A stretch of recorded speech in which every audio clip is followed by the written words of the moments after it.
وبالآخرۃ ہم یوقنون، اور آخرت کے اوپر بھی یہ یقین رکھتے ہیں۔ تو یہاں پہ یہ بات فرمائی کہ ایمان والے لوگ، متقی لوگ، ان کی 3 خوبیاں پچھلی آیت میں تھیں۔ چوتھی خوبی یہ ہے کہ وہ ہر اس بات کے اوپر ایمان لاتے ہیں جو رسول اللہ صلی اللہ علیہ وسلم پر نازل ہوئی۔ اللہ کے نبی پر کیا نازل ہوا؟ ایک تو قرآن مجید نازل ہوا، دوسرا قرآن مجید کی جتنی تفسیر ہے، یعنی اللہ کے نبی صلی اللہ علیہ وسلم کی سنت، آپ کی سیرت، آپ کی زندگی کے اندر کیے گئے فیصلے، یہ سب کچھ بھی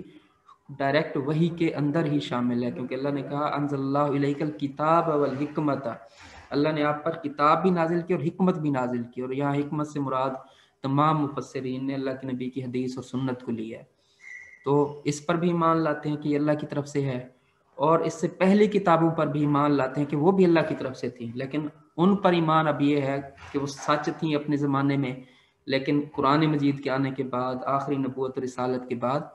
وہ اپنی جو ان کی اتھارٹی تھی اس کو کھو چکی ہیں، اور ان کے اندر تحریفیں ہو چکی ہیں، تھیں وہ اللہ کی طرف سے، لیکن عمل ہم نے اپنی شریعت اور اپنے دین کے اوپر کرنا ہے، اور پھر وہ آخرت کے اوپر یقین رکھتے ہیں۔ تو یہ ان کی صفتیں ہیں۔ اولئک،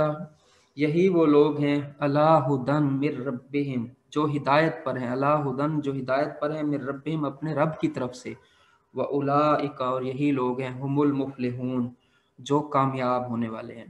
تو اللہ تعالیٰ نے یہاں 5 آیتوں کے اندر ایمان والوں کی خوبیاں ذکر کیں، اور آخر میں یہ فرمایا کہ جو ان چیزوں کے اوپر ایمان لاتے ہیں اور اسی ایمان کے ساتھ اپنی پوری زندگی گزارتے ہیں، تو یہ لوگ ہیں جو اپنے رب کی طرف سے ہدایت پر ہیں، اور یہی لوگ ہیں جو پورے کامیاب ہوں گے، دنیا کی زندگی میں بھی، آخرت کی زندگی میں بھی کامیابی انہی کے اوپر ہے۔ اب اگلی 2 آیتوں کے اندر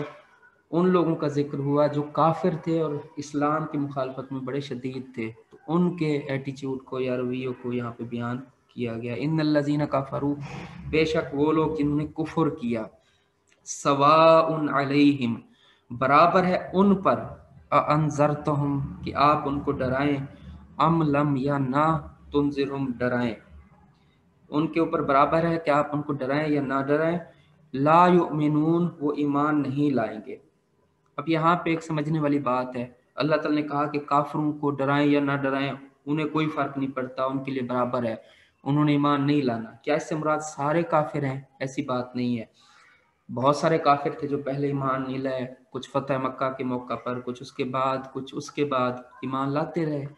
آج بھی بہت سارے کافر ایسے ہیں جن کو ہم دیکھتے ہیں کہ وہ دین کی باتوں کو سنتے ہیں، سمجھتے ہیں، اور یورپ کے اندر، امریکہ کے اندر، دنیا کے مختلف حصوں میں وہ ایمان لا رہے ہیں۔ تو اس سے مراد صرف وہ لوگ ہیں جو حق کو پہچاننے کے بعد پھر بھی اس کی مخالفت کے اوپر کھڑے رہتے ہیں۔ ان کو ڈرانے یا نہ ڈرانے کا کوئی فائدہ نہیں ہوتا، ان کو نصیحت کرنے کا، دعوت دینے کا فائدہ نہیں ہوتا، لیکن دعوت پھر بھی ہم نے دینی ہے، کیونکہ ہمیں تو نہیں پتا کون سا بندہ ایسا ہے جس کے دل کے اندر تبدیلی آ جائے گی اور جس کے دل کے اندر تبدیلی نہیں آ جائے گی، تو یہ اللہ تبارک و تعالیٰ جانتے ہیں۔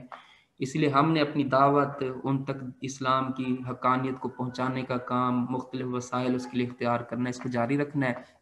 جو ان میں سے ایسے ہیں کہ وہ ڈیلیبریٹلی اسلام کی مخالفت پہ ہیں، حق کو پہچاننے کے بعد کھڑے ہوئے، جیسے ابو جہل تھا، اس نے تو کعبہ کے غلاف کو پکڑ کر کہا اللہ تعالیٰ کو، ان کان ھذا ھو الحق من عندک، اگر یہ اللہ تعالیٰ دین تیری طرف سے حق ہے، فامطر علینا حجارۃ من السماء، تو ہمارے اوپر آسمان سے پتھروں کی بارش کر دے، میں پھر بھی نہیں مانوں گا۔ یعنی اس ضد کے اوپر جو لوگ آ جاتے ہیں تو ان کے لیے برابر ہے، آپ ان کو جتنا بھی ڈرائیں وہ اسلام کے اوپر نہیں آتے۔ لیکن ہم نے اپنی دعوت کا کام جاری رکھنا ہے، ہمیں نہیں علم کہ کون سا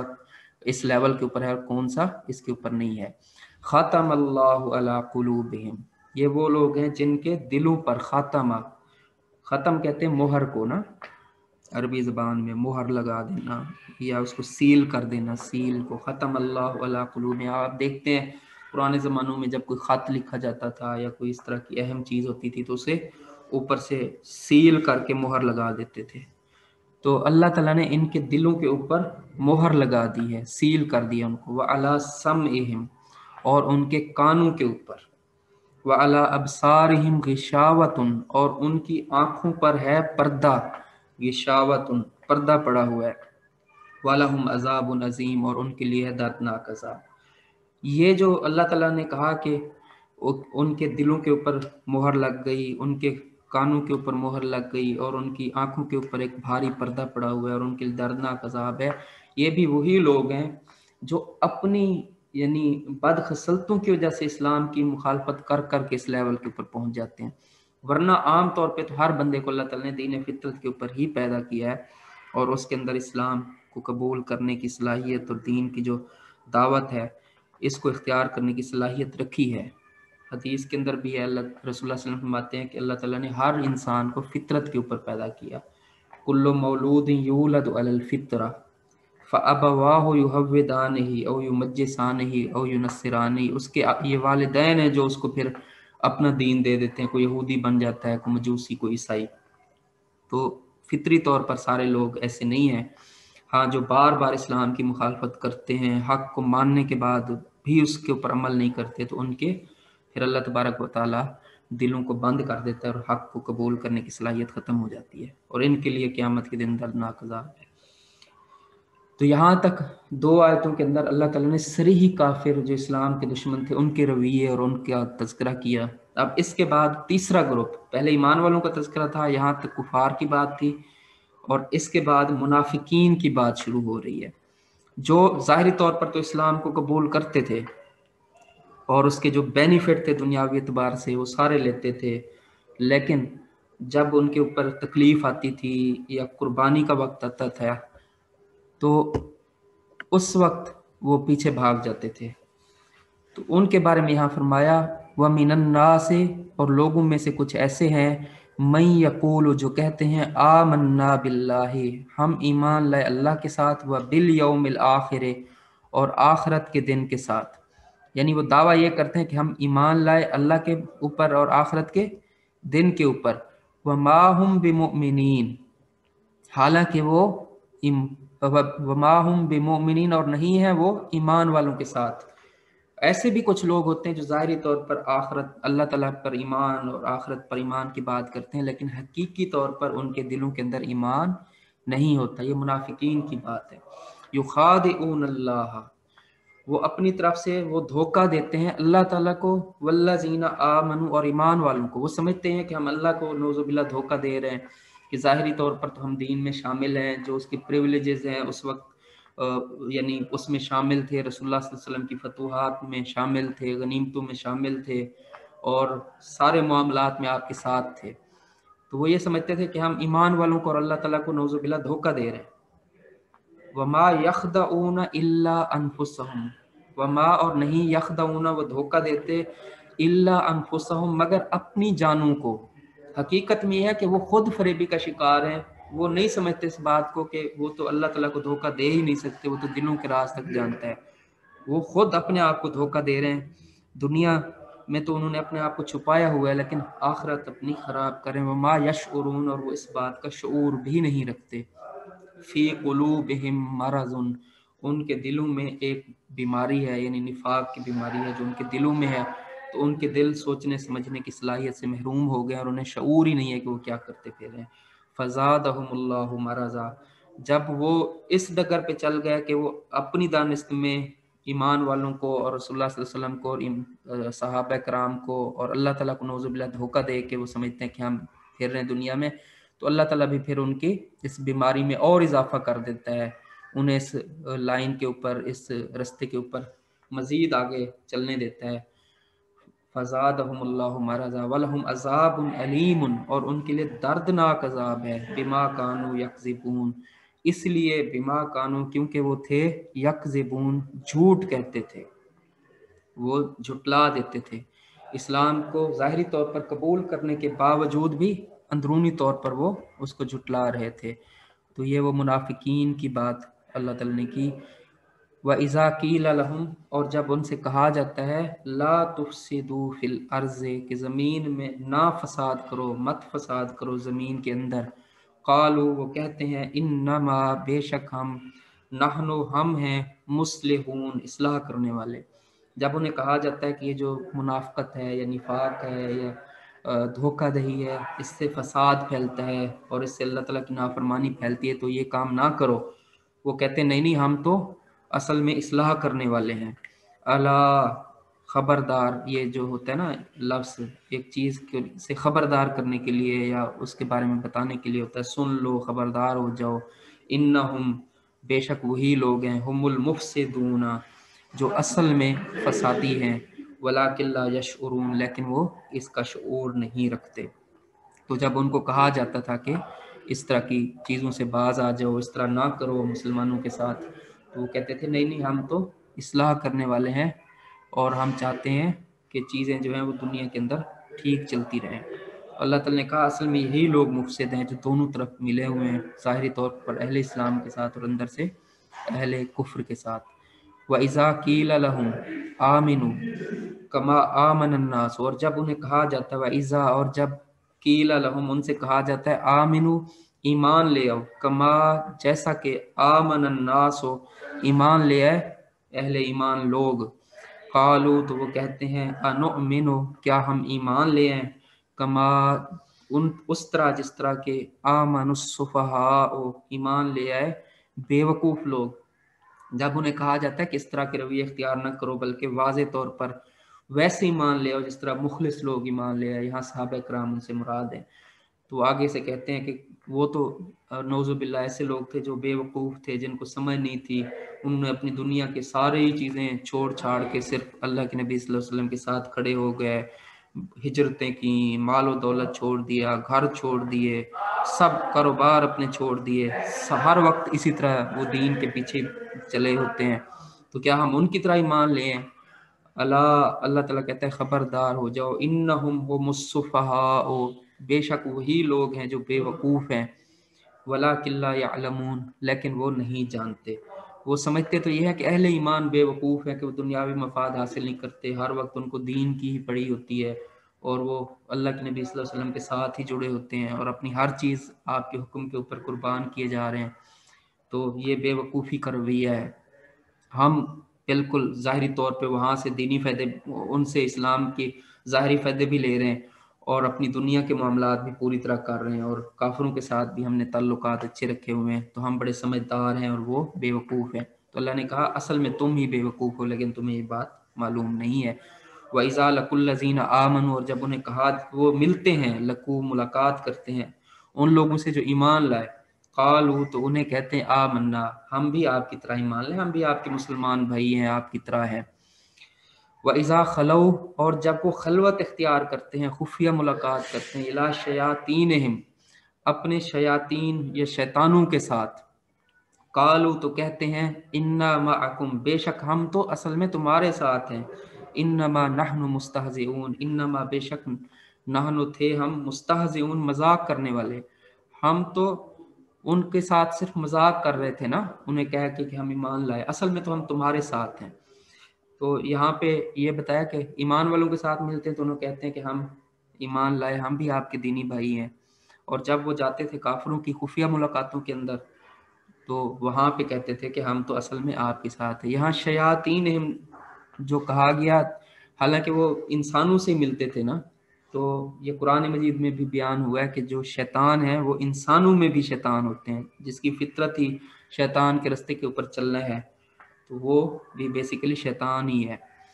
اور اس کی یعنی ٹیم کا حصہ ہے۔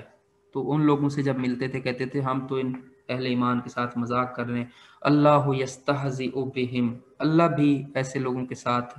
ان کا مذاق اڑاتا ہے، ویمدہم فی طغیانہم اور ان کو دھکیل دیتا ہے یا بڑھا دیتا ہے، فی طغیانہم یعمہون یہاں تک کہ وہ اپنی سرکشی میں ہی حیران پھرتے ہیں۔ تو اللہ تعالیٰ کو بھی ان کی پرواہ نہیں ہے، اگر وہ اسلام کو اور اہل اسلام کے ساتھ تعلق کو مذاق کے طور پر لیتے ہیں تو قیامت والے دن یہ مذاق ان کے اپنے ہی کام آئے گا، اور دنیا میں وہ اپنی طغیانی میں، بغاوت میں، سرکشی میں پھر رہے ہیں، اور آخرت میں یہی سرکشی ان کے لیے عذاب کا سبب بنے گی۔ اولئک یہی لوگ ہیں الذین اشتروا الضلالۃ بالہدی جنہوں نے خرید لیا، مشتری ہمارا لکھا ہوتا ہے نا، مشتری ہوشیار باش، خریدنے والے ہوشیار ہو جائیں، تو یہ اشترا جو ہے نا اسی سے ہے۔ یہی وہ لوگ ہیں جنہوں نے خرید لیا الضلالۃ بالہدی ضلالت اور گمراہی کو ہدایت کے بدلے، اللہ نے ان کو ہدایت دی اسلام کی اور اس کو چھوڑ کے انہوں نے اس کے بدلے میں گمراہی کو خرید لیا۔ فما ربحت، اور نہیں فائدہ دیا ان کو، نفع دیا ان کو، تجارتہم، ان کی اس تجارت نے، انہوں نے گمراہی کو خریدا اسلام کے سیدھے اور سچے رستے کو چھوڑ کے، تو اس تجارت نے انہیں کوئی فائدہ نہیں دیا، وما کانوا مہتدین، اور نہ ہی وہ ہدایت پانے والے ہیں۔ اب اللہ تعالی نے آگے ان کی دو مثالیں بیان کی ہیں، اگر کہتے ہیں تو ان کو بھی پڑھ لیتے ہیں، دو آیتیں ہیں۔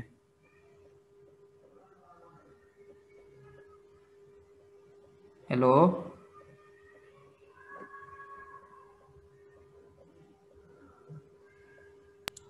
سر پڑھ لیں۔ چلیں جی۔ مثلہم، ان لوگوں کی مثال، کمثل الذی، اس شخص کی مثال کی طرح ہے، استوقد نارا، جس نے آگ بھڑکائی، فلما اضاءت، جب پھیل گئی یا روشن ہو گئی اس کے ساتھ، ما حولہ، ارد گرد کی چیزیں، جو کچھ ان کے ارد گرد تھا، ذہب اللہ بنورہم، لے گیا اللہ تعالیٰ ان کی روشنی کو، وَتَرَکَهُمْ، اور چھوڑ دیا ان کو، ترک کر دیا ان کو، فی ظلمات، اندھیروں میں، لا یبصرون، اور جس میں وہ نہیں دیکھ سکتے تھے یا نہیں دیکھتے تھے۔ یہاں مثال اللہ نے یہ بیان کی کہ ان لوگوں کی مثال ایسے ہے، ان منافقین کی، جیسے ایک شخص نے روشنی، آگ جلائی اور اس آگ سے اسے روشنی ملی، فائدہ ملا، پھر اچانک اللہ تعالیٰ ان کی آگ کو لے گیا، بجھا دیا، ختم کر دیا، اور وہ اندھیرے میں تھے، اور ایسا اندھیرا تھا جس میں ان کو سمجھ بھی نہیں آ رہی تھی، دیکھ بھی نہیں رہے تھے۔ اب ان کو اسلام کی روشنی ملی، ہدایت ملی، اس کے فائدے ملے، لیکن انہوں نے اس کی بجائے منافقت کو اور دلوں کی اس بیماری کو پسند کیا، تو وہ جو روشنی اور ہدایت تھی وہ ان سے چھن گئی، اس لیے اب ان کو کسی چیز کی جو ہے وہ سمجھ نہیں آ رہی، اور کسی بھی ہدایت کو اور سیدھے رستے کو دیکھ نہیں سکتے۔ تو یہ مثال منافقین کی کیفیت کو بیان کرنے کے لیے بیان ہوئی ہے۔ سمن، یہ لوگ بہرے ہیں، بکمن، گونگے ہیں، امیون، اندھے ہیں، فہم لا یرجعون، اور یہ لوٹتے بھی نہیں ہیں،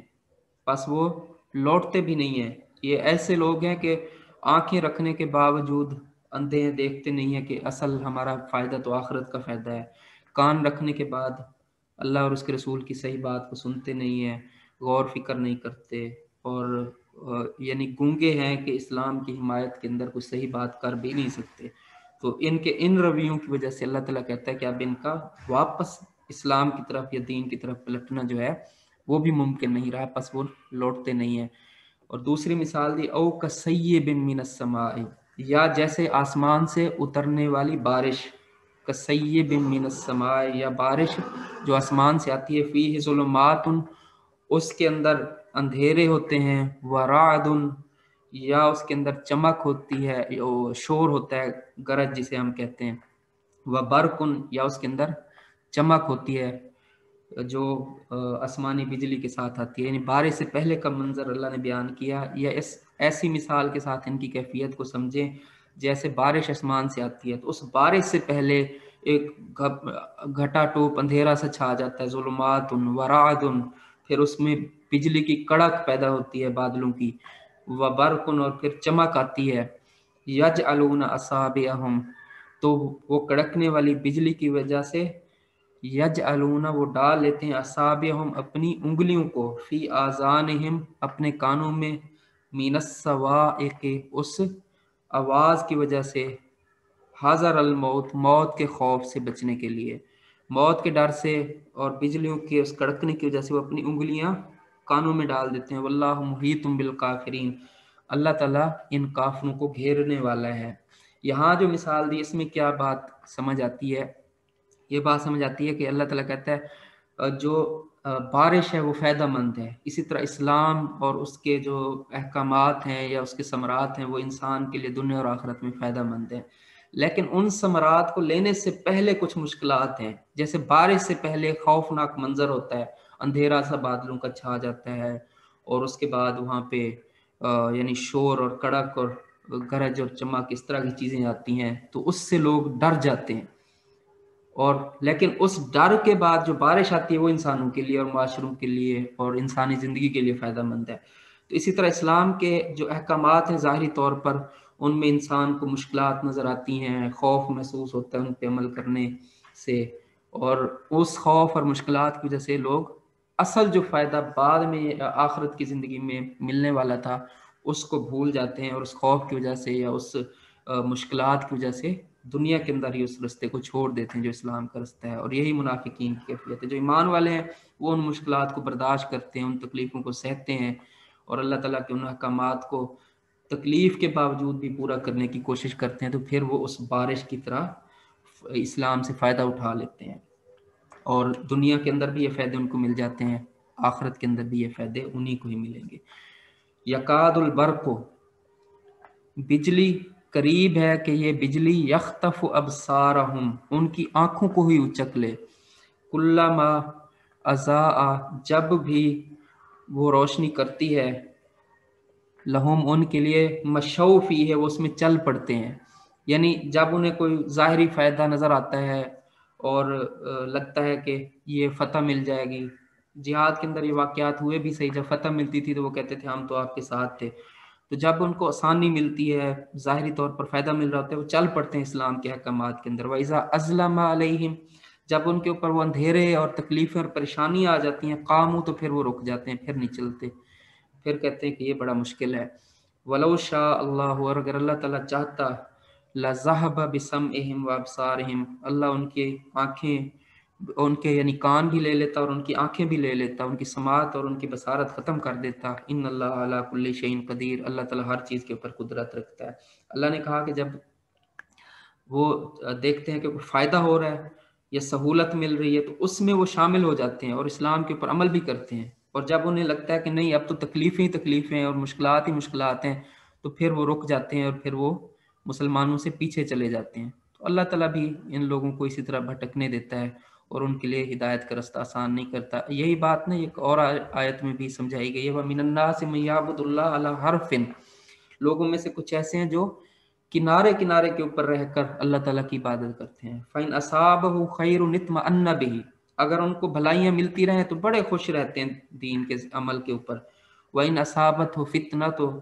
اگر ان کو آزمائشیاں نہ شروع ہو جائیں، تکلیفیں آ جائیں، انقلب علی وجہہ، تو اپنے چہرے کے بل دین سے پھر جاتے ہیں۔ خاسرت دنیا والآخرہ، یہ ایسے لوگ ہیں جو دنیا میں بھی نقصان اٹھاتے ہیں اور آخرت میں بھی۔ ذالک هو الخسران المبین، بے شک یہ سب سے جو مشکل، یہ اصل خسارہ ہے جو یہ لوگ اٹھاتے ہیں۔ تو یہاں تک منافقین کی کا جو رویہ تھا، ان کا ایٹیچیوڈ تھا یا ان کا انداز تھا، اسے مختلف انداز میں مثالوں کے ساتھ اور رویوں کے ساتھ اللہ تبارک تعالیٰ نے بیان کیا ہے۔ تو یہاں تک 3 طبقوں کی بات ہوئی، شروع میں ایمان والے، پھر واضح جو کافر ہیں ان کا رویہ، پھر منافقین کا۔ اس سے آگے پھر اللہ تبارک و تعالیٰ نے جو اسلام کی دعوت ہے اس کو سمجھایا۔ انشاءاللہ اگلے سبق میں اس کے اوپر ہم بات کریں گے۔ بہت بہت شکریہ آپ تمام لوگوں کا۔ آج کچھ کلاس لمبی بھی ہو گئی، میں نے کہا چلیں یہ موضوع جہاں تک چل رہے سے ختم کر لیں۔ جزاک اللہ، بہت اچھا ڈاکٹر ناصر۔ بہت شکریہ جی۔ جزاک اللہ خیر۔ اچھا جی، اللہ حافظ، السلام علیکم۔ السلام علیکم۔